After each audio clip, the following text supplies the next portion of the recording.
Welcome back to the Strength and Speed Podcast. I'm your host, Strength and Speed owner Evan Preparis. I don't have Brennan on the line with me, but I have another Strength and Speed athlete. We're going to introduce him in a minute. First, before we get to that, a quick word from our sponsors.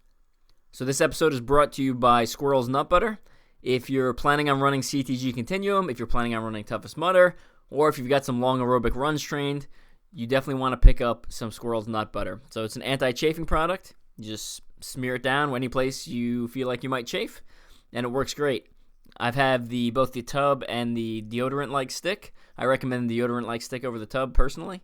They also do have some other creams and stuff like that. So they have ones for your hands in case your hands get all kind of start cracking and get messed up from all the climbing and rig training you're doing.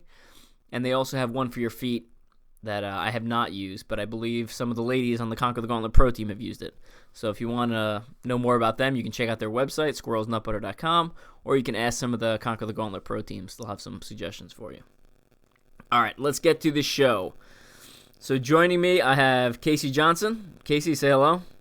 Hey, what's up, everybody? Yeah. So I'm excited to have you on because although you kind of have like 1 foot dipped in the OCR pool there, you have a really interesting background that includes mixed martial arts, both competitively and professionally, and then you also do some CrossFit and some trail races and stuff like that. As far as OCR goes, Savage Race Charlotte last year finished 17th Elite. Legend OCR, a local North Carolina race, which I believe they did their last year this year. Last year you finished second as an Elite male. Savage Race Maryland, fourth in age group, 30 to 34. And then Reindeer Dash for Cash, 5K, 10th overall, first age group, first team. And then also you had a race this morning. How did that go? The race this morning was epic. It was my first cross-country 5K and placed first overall. Awesome. Everything just kind of came together, kind of flowed, so I'm stoked on it. Cool. We'll get into your training now and how it has changed, but let's go back to mixed martial arts and wrestling and stuff like that. So how did that start? Okay, so mixed martial arts wrestling is my background. I started wrestling 69 pounds was my first tournament, weight class. My dad was heavy into it, so naturally I was kind of obligated, but I loved it. Started wrestling, and that progressed into Brazilian Jiu-Jitsu in high school. Took up boxing and eventually got into MMA. Brazilian Jiu-Jitsu, wrestling is a lot of, since striking, and then it goes to, like how did you make that leap into? It's kind of where my passion lied. Even though I had a grappling background, I just really wanted to strike. And it was a really good boxing program. I had a buddy in high school, got me in the door, fell in love with it, and it progressed into better schools, and I just wanted to fight. So from the time you graduated high school to the time you started full contact MMA, how much of a gap is that? High school, okay, so in high school I was just training, and then I moved to Greenville, North Carolina for college. Followed a girl out here, and they had a really good MMA school. Got my foot in the door. We had a great group of guys, and we all started fighting around the same time.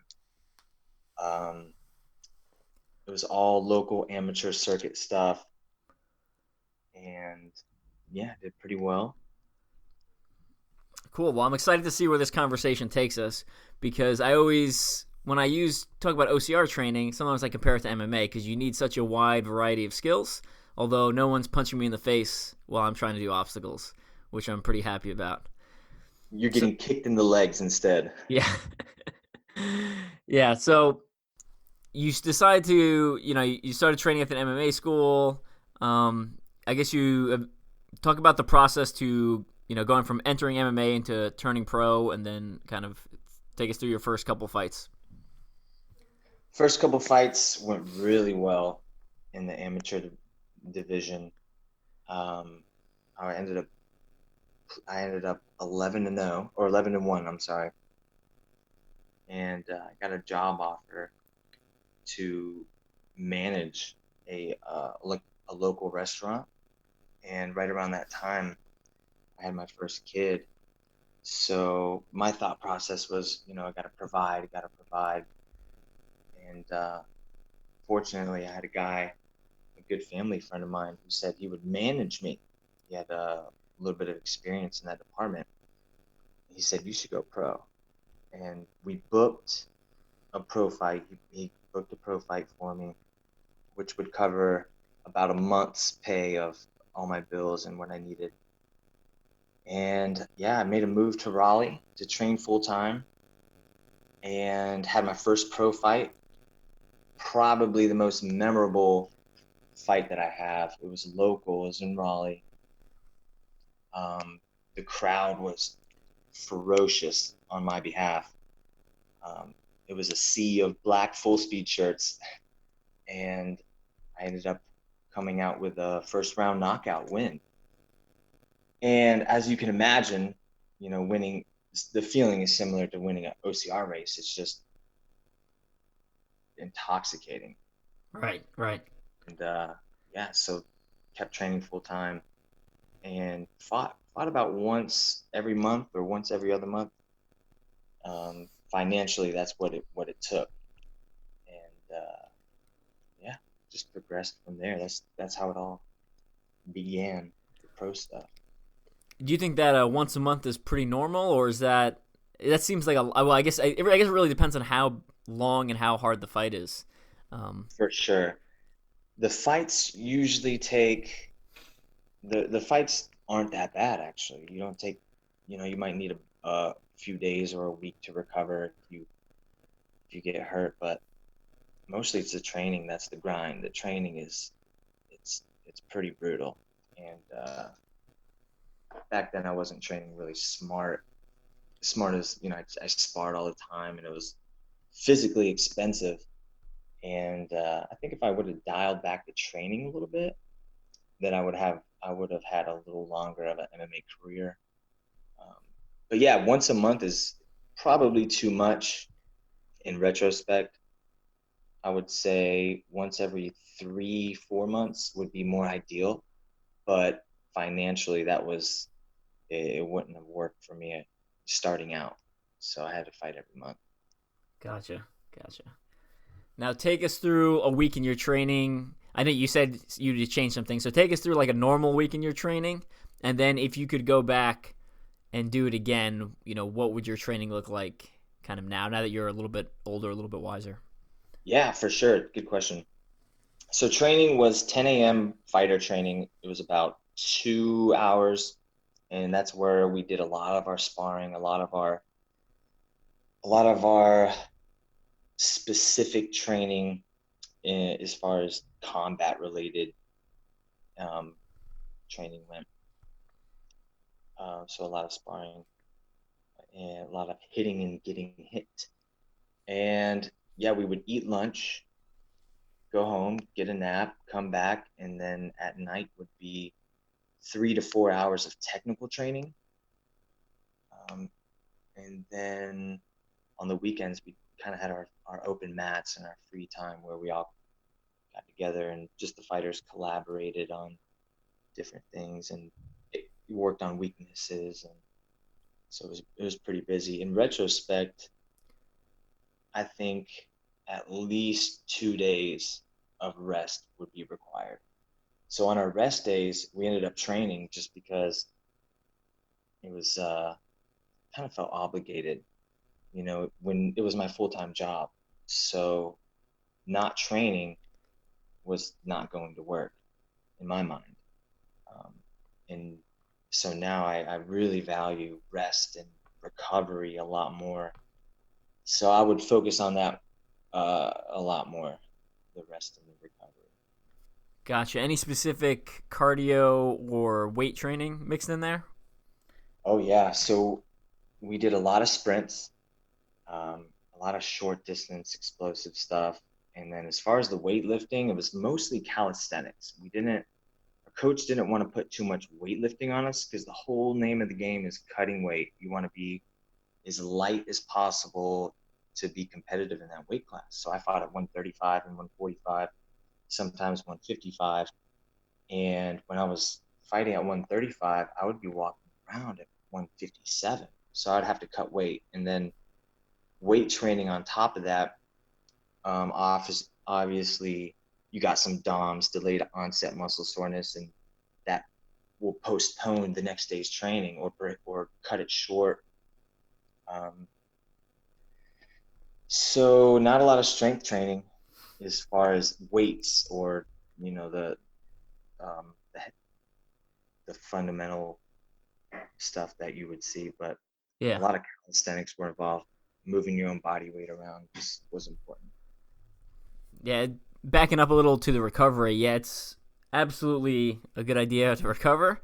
There's a book called Peak Performance, a very good book that talks about basically any sort of not just physical activity, but even mental activity. Like the best way to improve is, high periods of stress followed by recovery. High periods of stress followed by recovery, right? So like without those recovery periods, you're not consolidating your gains to kind of build that up. So if anyone's looking for a good audiobook or a good written book, Peak Performance. I'm gonna have to check that out. Let me write that down. Yeah. Speaking of that book, they talk a lot about mindset in that book also. Going into the ring and having someone punch at your face, probably not the best feeling while you're getting hit, but like take me through the mindset you have, going into a match. Yeah, so the mindset is was a big aspect. It kind of the fights are won and lost with your mindset, in my opinion. I think you pretty much can win before you even step in, and that comes from confidence in your training and knowing you've done everything you could. And when you don't, mindset's a little off, and sometimes you lose the fight before it even began. But going in mentally, we suffered on a day-to-day basis in training, so the fight was usually the easy part. It's obviously nerve-wracking. It's probably the same, I would say, before a big race. There's still that nervous excitement, and but as soon as you step in, like as soon as you start running, or as soon as you step in the cage, it all just comes together, and you start to flow, and it becomes easy. Yeah, I'd imagine once you're kind of in the moment, your training kind of takes over and you start going through the motions like you've been practicing and stuff like that. Yeah, you realize it's only one other guy in there, and not a whole bunch of people. You only got to fight one guy. So yeah, it becomes a little bit more. The storm subsides, so to speak. So while you're in the match and things start going poorly, did you ever have any instances where it was not looking good and then you kind of turned it around? Can you take us through a situation like that and kind of what was going through your mind? Yeah, that's the story of my life. I'm a slow starter, and I don't know if it's because maybe I understand that 3 or 5 rounds is a long time, and I've been blown up way too early, way too often. So I usually start slow and get beat up for a little while, and then the switch turns on uh, later in round one, and yeah, usually come back, and as soon as I as soon as I would feel as soon as they would get winded and I would feel they're getting tired, or I would land a couple good shots, or I would gain momentum, I fed off of that. And it's actually similar with racing. You start passing people and you build that momentum. Yeah. and then you see that number one guy up there, and uh, yeah, the confidence boosts. Track him down. Yeah, 100%. I mean, so when me and Brennan went to the race in Kuwait a couple, what was it? Now it's like a little over a month ago. I mean, Congratulations, by the way, on your number one finish. oh, thank you. Yeah, it was huge for me, especially that distance is not my specialty. But once I like knew I was in first, I could like essentially dig deeper because I was like, I could feel the victory, right? Like I could push myself harder, and I was sore. I mean that race was nothing. I mean it was like one climb, and then there's a bunch of sand running, and then like a couple of little ups and downs. But I was sore for like 4 days from it. It was preposterous. So, Pushed so how often are you looking back to gauge the distance of who's behind you? I usually don't look back at all because I think it transmits a sign of weakness and a sign of worry. So the only time I look back is if it's a natural look back. So if I'm on an obstacle and I happen to like climb down the opposite side and I can see, and I use that, or in this case on one of the course actually like looped, by itself again. So I actually got a second good look later on, and that was when I found out there was a girl. The guy in second place and the first female who was like the Kuwaiti 10K champion were running like they were like a minute behind me. I was like, what the? I was like, I didn't fly across the world to get chicked, so I laid it down a little bit harder. But yeah, I typically don't look back, and because I think people who look when I'm in trailing someone and they look back, I'm like, oh, you're worried. Now I got you. Like I think it shows doubt in their mind. Ah, oh yeah, I see what you mean. Yeah. I felt that way today a little bit. As soon as I took the lead, uh, I just went. I think I looked back once or twice, um, just because I've never won a race before, and I wanted to do everything I could to win. So I wanted to kind of see how much leeway I had, and maybe that's a rookie mistake. Uh, so I appreciate that insight. Another great book called How Bad Do You Want It by Matt Fitzgerald, which I've talked about several times in this podcast. I can't recommend that one enough. One of the tips they gave in there, he goes through a lot of scenarios where he talks about, here's an athlete, here's a situation, and here's kind of how it plays out. And, he tells both bad stories and good stories, and sometimes how things went from bad to good. And they always talk about really, when you go into a race, you have the mindset of, I'm going to go and make this hurt. I'm just going to be the one who's going to hurt the most and still come out on top. Versus if you go in with the mindset of, what's the bare minimum I need to do to win? Your body will perform like at a sub-maximal level because you've kind of set that tone in your mind. So and ever since I read that and took that advice, I think I race better because I'll go in and I'll be like, oh, it's going to hurt today, boys, right? Like, I'm going to put myself into so much pain that no one else will be able to hang on, whether that be endurance or, short course sprint type stuff. So. I'm gonna die way harder than that guy. Yeah.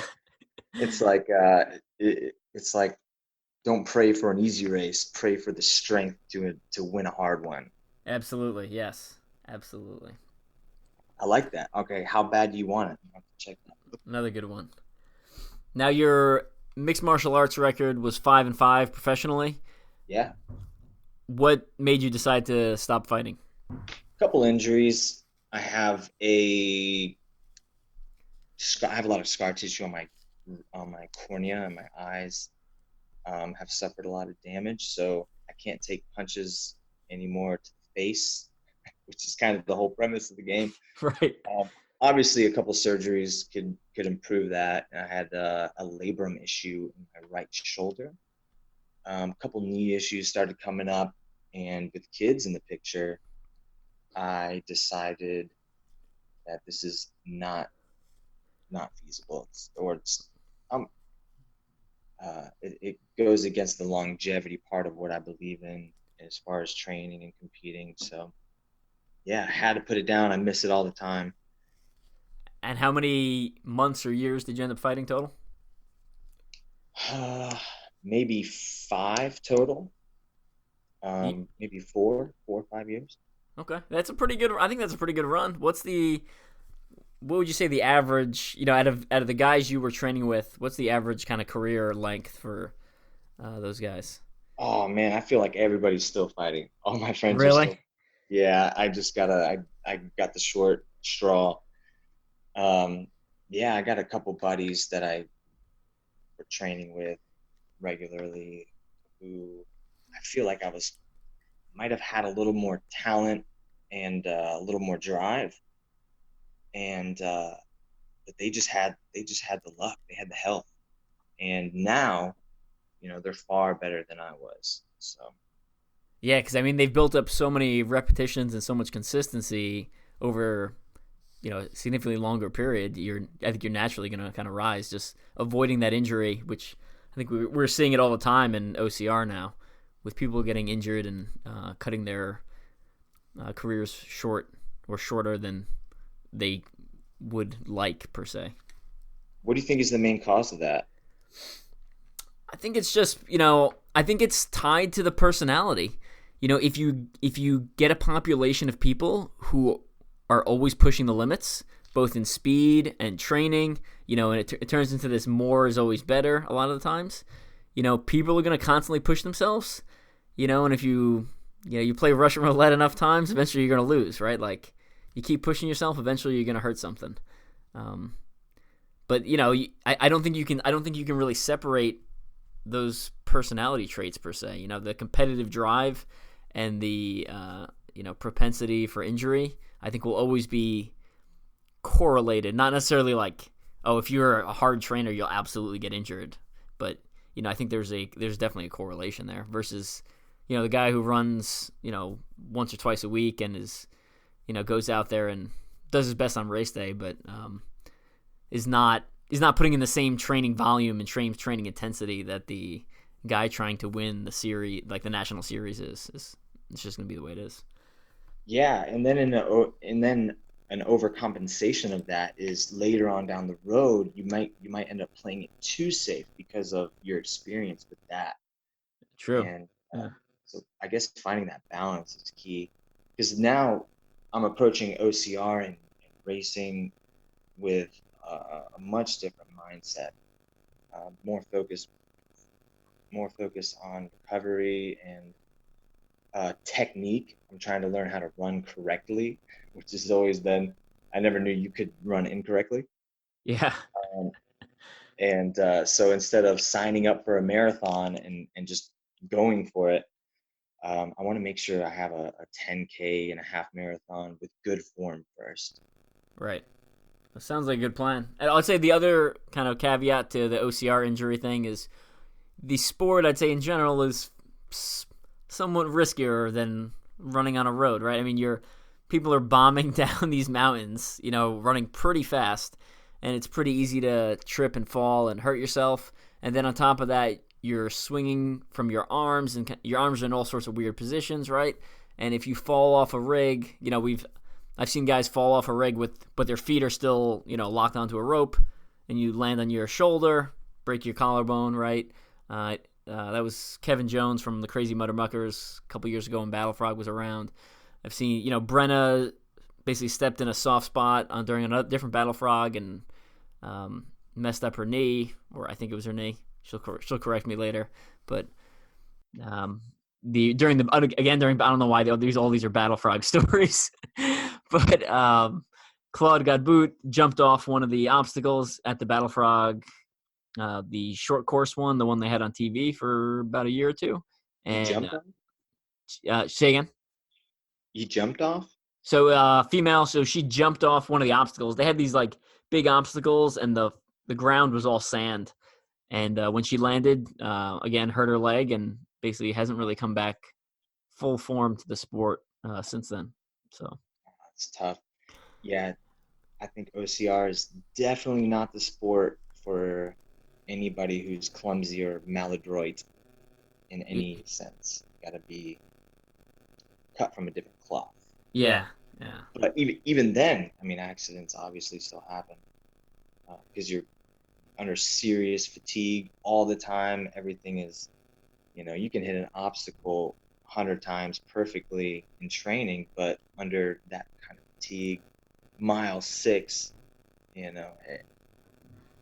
Yeah, your hands are wet, you're tired, and same, you get into ultra distance, now you're sleepy tired, and I notice when I go do ultra OCR, my grip strength goes from like I have 100% capability down to 0 like very rapidly. Whereas in a normal OCR, if like I can feel the fatigue setting in slower. Versus ultra OCR, sometimes I'll be like, oh, I totally got this, and then I'll be like, oh wait, no, I don't, and then I'm on the ground, because it. And it's so disheartening because you're like, oh, come on, forearms, pull yourself together. I got this. I Yeah. know I have this, but they just when they go, they go. What do you do for grip training? So I mean, there's a lot of different things. I use Harbinger fat grips, so they're like rubber sleeves you put over your weights. So I still do a lot of strength training via weights because I like them that they're progressive. It's easy to add pounds versus body weight training. Eventually you start hitting rep counts that become fairly high, and I think the weight training mimics a lot of the OCR training, as in when I'm doing an obstacle, I'm putting out near max effort for somewhere between 5 and 40 seconds at the most, and I think weight training simulates that pretty good. But I adjust it slightly, so I use fat grips, those rubber sleeves that go over the bars, and then I also use atomic climbing holds. I take them and I essentially replace anything in the gym that has a pulley on it with an atomic climbing hold, like a nunchuck, or they have ice cream cones and bananas and all sorts of stuff. So I've seen a couple of things that you've posted on Facebook about, or just some pictures with a lot of the grip stuff and the obstacle stuff, and it looks top notch. yeah, they're really nice products, and I mean I've dropped them from heights that I should not drop them from, both accidentally and purposefully, and they all look basically brand new, minus a little bit of dirt on them. So Nice, solid manufacturing. yeah, absolutely. So you do OCR full time. What would you say your job is, or on the day to day? I know you have a couple of books out. Yeah, so I just starting to turn an interview about me, but so I still have a day job. I'm still in the Army, so I'm still active duty. So I still work 9 to 5. I just am pretty efficient with my time, and I backload a lot of things. So I'll write a lot of articles when I'm free, and then I won't write any for a while. Or I'll write large sections of a book when I'm free, and then won't write for a while. So it looks like I'm in some sense busier than I am. And when I go on trips, I use for work. I'll use like the time on the airplane or the time in my hotel room by myself. Some pretty introverted, especially as an endurance athlete. So when the other guys are going out and grabbing drinks and going out to dinner, I usually order my food in and sit behind a computer. Very exciting life of a athlete slash writer slash builder. Right. Yeah, I know. Last night, all my friends were going out and they're like, "What are you doing?" And I'm like, "Well, I'm gonna take this Epsom salt bath. I'm gonna get hydrated and go to bed at 9 o'clock." Yeah. The funny part is, as like I enjoy that lifestyle now, and when I occasionally, like every couple of months, I'll go out with some friends, and I'm like, oh man, it's like 9 p.m. I'm like, oh, I gotta get back home. I should get to bed. I was like, I'm gonna have trouble waking up tomorrow. I And shouldn't be here. yeah, like it starts stressing me out. Yeah, I'm supposed to be having a good time, and I'm like stressed out that I'm out like hanging out with people. So That's so funny. I feel the same way. I likewise I work a full-time job. We manufacture micronized and synthetic silica or silicone dioxide, and I'm a supervisor out there. So my time it's pretty chill. It's pretty laid back as far as physical output, so that's good. But I have to really, really prioritize my sleep in order to train efficiently. Sleep is one of the biggest things that I used to miss out on, that I took for granted, and now I value it up there with training and um, eating and mindset and relationships and surroundings. It's up there with all that. yeah, absolutely. The sleep, I find it exponentially harder to get up if I don't get a solid night of sleep. The thought of getting out of bed and running 10 miles suddenly becomes like a much better option. If you've only slept 6 hours the night before. So. Yeah, do you got any sleep hacks? My sponsor Hammer Nutrition has REM caps, so it's like melatonin, 5-HTP, it's like basically a natural sleep aid. So I take that before I usually go to bed. If anyone wants to order some, referral number 240887 will get you 15% off. You can find that link and that code all over my website. Other than that, I drink casein before I go to bed, so slow digesting protein. Oh yeah. To rebuild muscle, and then if I'm under eating, I will actually wake up in the middle of the night because I'm hungry. And I find that when I take the casein shake, it keeps me full all night, and then I can sleep sounder and more deeply through the whole night. When do you stop eating at night? We usually have dinner around, 6:30-ish, and then I have my casein shake at like 9, and I go to bed. So there you go. I just started taking some CBD oil. Yes. I don't know much about it. I know, so Hammer Nutrition came out with a brand new line of CBD supplements. Being in the Army, I don't think I'm allowed to take them, and I'm not going to risk the last 15 years of my career over something like that. So I have heard good things about them. Hammer Nutrition does do their research really well, and if they're promoting them, there's got to be some evidence that works, some clinical evidence that shows positive outcomes. I know currently in the media and in stores, it's like the wonder drug, right? Like it fixes everything. Oh, you got cancer, CBD oil. You got an achy knee, rub some CBD oil on it. But I was hoping to get one of them on the podcast, or Luke Labonte, our dietitian friend, get him on the podcast to dive in a little bit more in depth, because I know my subject knowledge on the topic is pretty shallow. Yeah, I get a lot of my information from Luke. We actually live about 2 miles from each other. We train together all the time, and he's definitely my go-to guy in all things diet related. Yeah, I think CBD's helped me a lot since I started taking it. I'm peevish and irritable in nature, so it helps me calm down, definitely get better sleep, which is the goal. Cool. What you taking it? Was it like pills or ointment? What do we? I think you can take it in like about a dozen different forms there. Yeah, drops under the tongue. Okay. So it's pretty simple. I would like to get into some of the rubs for. I heard the rubs are really good, and then doing some electro stuff, some tens unit stuff on top of it, helps it get into the muscle pretty good and helps for the recovery. I do a lot of CrossFit now, and my coach is really knowledgeable, so I just kind of take his word for it. Gotcha. All right, so let's talk about that transition. So you decide to get out of MMA. Where do you go next, and how did you end up in where you are now?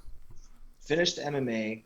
I wanted to do less contact, obviously not get hit in the face anymore because of my eyes, and still was in love with jiu-jitsu. Gi Brazilian jiu-jitsu, no gi Brazilian jiu-jitsu. Gi is basically the pajamas that you wear. And so I continued with that. I competed, kept competing, and I was teaching striking to pay for my jiu-jitsu membership at that gym. So I did that for about 2 or 3 more years after I stopped. And but I just felt like every other day there was something injured. A finger or a shoulder or a knee or something just tweaked all the time. And I kind of had that epiphany in wakeboarding when I sprained my ankle. last summer. Um, it's like I don't know how to chill. So with wakeboarding, it's like I just charge and charge and charge and go big until I get hurt, or I just don't know how to not go hard, I guess. Yeah, I think that's like what I was talking about earlier. I think it's tied to the competitiveness of athletes, and I mean, you've proven you're a pretty good athlete, especially with the MMA career and your versatility now. So, what would you consider yourself now? Are you a CrossFit guy? Are you an OCR guy? Are you just kind of a hybrid athlete? What do you consider yourself? I am an ecstatic, no mind enthusiast, I guess. So anything where I can find flow. Just got into mountain biking. I want to start doing some more competitions in that. Really enjoy it. But anywhere, anything physical where I can just kind of find flow, you know, losing sense of time and sense of self, just getting into the flow. Obviously, that it's going to be physical, you know. Nice. Yeah. I mean, sounds like a kind of healthy way to move forward. I think you've checked the block on the man card with your pro MMA career, and just kind of enjoying yourself moving forward and staying healthy is a great option. Luke always preaches longevity, and so I'm really inspired and learning a lot by his philosophy and his take. Um, everything, every decision he makes in training and in competition is like, okay, how's this going to translate 5 years down the road, 10 years down the road, 20 years down the road? And I never thought like that. So it's really opened my eyes to training smart, training right, training specific, taking those days off, recovery, stretching, and it's pretty cool. It's kind of like a mentor, I guess, in that aspect. Yeah, again, love Luke, very smart, and definitely some good advice there, focusing on longevity. I know I do a lot of just easy aerobic training, and I think, if you want to get faster, doing short intervals will make you faster quicker, but I think you quickly hit your peak ceiling there and kind of stop progressing. Versus doing a lot of aerobic training, it builds your aerobic base so huge that your aerobic pace eventually will be faster than some other guys' top speed. So I've found that doing a lot of aerobic training over several years is the better way to success, because you'll get faster in the long run. It just takes a longer time. And then it also, like we were talking about with longevity, I think that's one of the reasons I have so few lower limb injuries, because I've just been doing most of my run training is easy aerobic. Like, I'm moving at paces that are completely unimpressive. Getting passed by people all the time in training runs, and it's just like, whatever. So the running group I train with, it's not like I'm burning the street down, staying ahead of everyone. I just kind of cruise at whatever I feel comfortable for that day. And a lot of times that'll change based on what I've done the previous day or I'm doing the next day. I did a 20-miler on Friday last week, and then the next day I woke up for a 10-miler, and I was just slogging it out. Like, it was pitifully slow for me, and I was like, just wanting the run to end. So, no. Yeah, you gotta kind of sideline your ego and understand the bigger picture.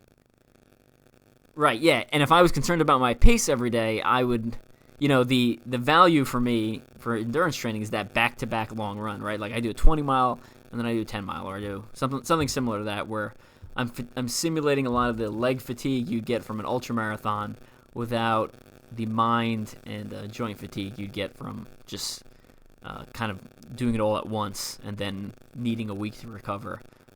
Versus this, you can essentially take a day or two to recover and continue training. What kind of pace does that look like for you and potentially for me if I want to improve my aerobic base? So for me, when I haven't run a road marathon in a couple of years, but when I PR'd my road marathon back in 2014, my time was a 2:57, which comes out to like 6:52 minute miles for 3 hours, right? I run most of my runs at 8 to 8:30 pace. Most of my aerobic runs. And then I'm very happy with that. I just slog it out and just put one foot in front of the other. The only time I really care about paces is if I'm doing intervals. So if I'm doing a short, track workout or a 1 mile repeat workout, so lactic threshold, VO2 max type workout, then I pay attention to my pace, and then pace is very important. But I mean, other than that, it's should be able to talk if you were running with someone, and kind of should be able to feel comfortable and just kind of put one foot in front of the other and keep moving. It'll also depend on heart rate zones and stuff like that. So, but just kind of give you the idea of, they say a lot of the marathon training people say it's like 1:30 to 2 minutes slower than your, I think, marathon pace is your aerobic zone there. But having not done a marathon, I can't objectify those numbers yet. Okay. I mean, it's easy. It's when you're running, you're probably like, this feels almost too easy. Like I could pretty much run forever. So basically, be able to talk. Yeah. I mean, you shouldn't be gasping for air between sentences, right? Like, and I'm not saying you should be able to talk nonstop without taking a breath, but say a sentence or two, take a deep breath, just repeat, type stuff. Cool. That helps a lot. I'm gonna get on some chill runs. So I noticed you also did the Legend race. Now, I have a new book that was just open for pre-order. By the time this podcast comes out, it should start to be getting hard copies in hand, called Mud Run Guide's OCR Bucket List. So it's got reviews of basically every race. I wouldn't say every race. A lot of the popular races and things people can do that have been in the sport for a while that maybe want to try something new. They want to try a different series. They want to try a small venue. They want to try, something challenging like trying to keep your band at one of these harder races like Conquer the Gauntlet, Goliathon, stuff like that. And Legend Race is actually in the book, and that that section was written by Luke Labonte. So, as someone who's done Legend Race, can you give us some highlights from it? Oh, absolutely. Legend Race is definitely my favorite race that I've done. Obviously, I haven't done a whole lot of them, but my favorite one that I've done so far. It's real fast. It's the trails are really well marked. Every route is highlighted. The trail is really clean through the woods. The obstacles are they're all unique, built by Fred. Fred is actually a friend of my dad's, and the obstacles are really tough, different, and yeah, it's just a great race. One of my favorite, definitely my favorite race. Any specific obstacles that kind of stand out? Their signature ones? Yeah, there's a monkey bar section that's like 4 different sections put together, and it's really long. They have cargo nets, thin ropes. Um, there's one where you have to go lateral on cylinders, and a couple balance beams. Oh, my favorite one is they're like baseballs and softballs cut in half and drilled into a piece of wood, and then you have to scale them all upper body. So it's super technical. Oh, nice. That sounds like a good one. Yeah, Fred said he's going to make this next one, April 13th, even harder. So I'm looking forward to that. And obviously it's only a 5K race, so you want to go fast. And then approaching these technical obstacles with an elevated heart rate provides an interesting dynamic that I'm intrigued by. Yeah, love it. What races do you recommend? I just got into OCR in 2017, and and now I'm hooked. I drink the Kool-Aid. Yeah, it's good Kool-Aid. Keep What, drinking. what, what kind of races do you recommend? And can we run one together? We should get a strength and speed team, um, and try to get everybody in on a race sometime this year. That would be cool. We'll have to check schedules and kind of try to figure out one that's a little more centrally located. The strength and speed guys are located basically all across the country, from Northeast into the Midwest, over to North Carolina, Texas, like a little bit everywhere. It really, what I think is awesome about obstacle course racing is just the variety, right? So it really is gonna be depending on what you personally like, right? Like there's options for if you want to do all running and no technical obstacles, like Warrior Dash, right, is perfect. It's basically impossible to fail things. If you want to go super long, Toughest Mudder, World's Toughest Mudder, those are kind of my bread and butter. That's where I like to operate in. Spartan Race, obviously the biggest series, I would say, in the U.S. as of 2019. With I'd say the most competition is there. It's also, the fastest runners are there, but I would also say for me personally, I'm not a huge fan of their obstacles. It's a lot of heavy carries, not a whole lot of technical obstacles. I mean, they do have a rig, but it's usually pretty easy, in my opinion, versus Conquer the Gauntlet is a lot more, technical obstacles. I love the technical stuff. I don't care too much for bucket carries or sandbag carries or stuff like that. Definitely interested in the technical obstacles. Based on where you are, I mean, Savage Race has a pretty good presence in the driving distance from you, so I would definitely hit them up. I think they're just a phenomenal race series, and I know you've done a couple of those and done well. But you kind of inadvertently set me up for it. But again, I'm gonna plug the new book, Motoring Guide's Ultimate OCR Bucket List. I think that book, especially whether you're new to the sport or been around for a while, it's just got a lot of good ideas and a lot of comparisons of different brands, so you can kind of find what you're looking for.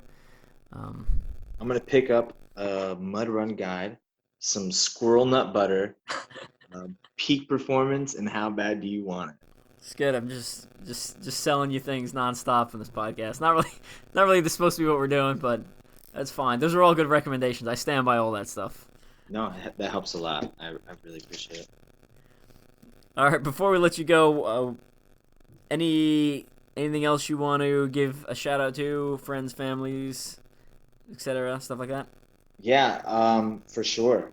I wanted to definitely thank you and everybody in the development team for just providing value to everybody else. Obviously we all can take something away from one another, and then being able to contribute those ideas and knowledge and tips just help everybody else grow exponentially quicker.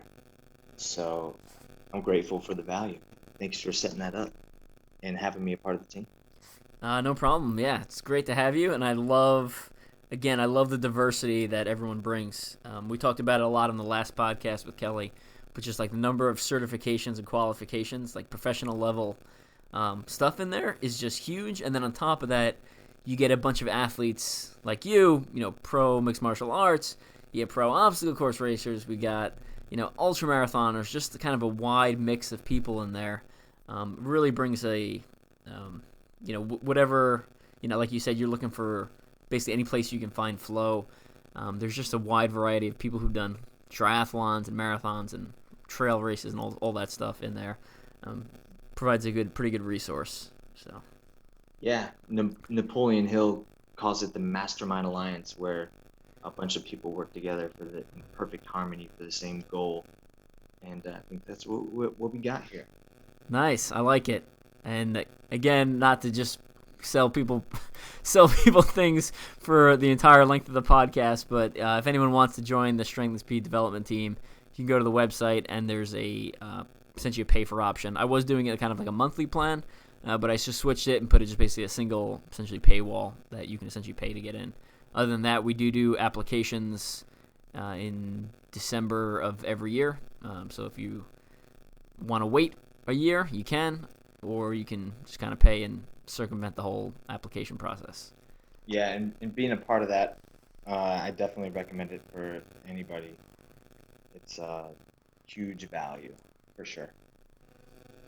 Awesome. Thanks again. I think I've plugged enough random things already, so I'm not going to give any final shout outs. We don't usually we have 3 people on the podcast. We usually do like a little tell us something about you that people wouldn't expect.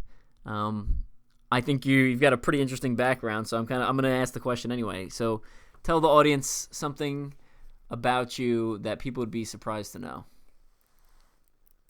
And I did not prep you for this question, so that's my bad. I like magic tricks and lock picking.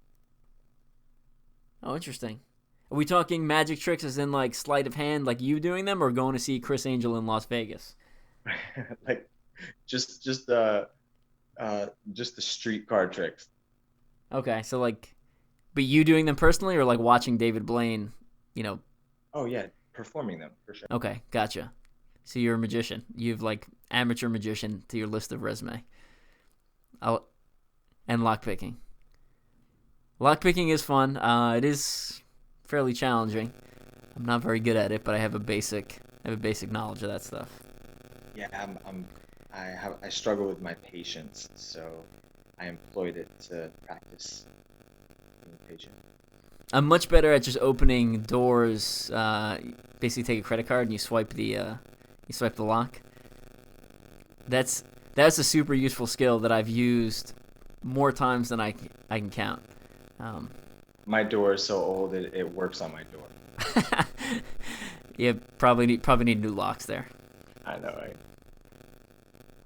So I'll share, since it came up, I'll share a couple things that people don't know. One, Chris Angel's family that he grew up with went to my church in Hempstead, New York.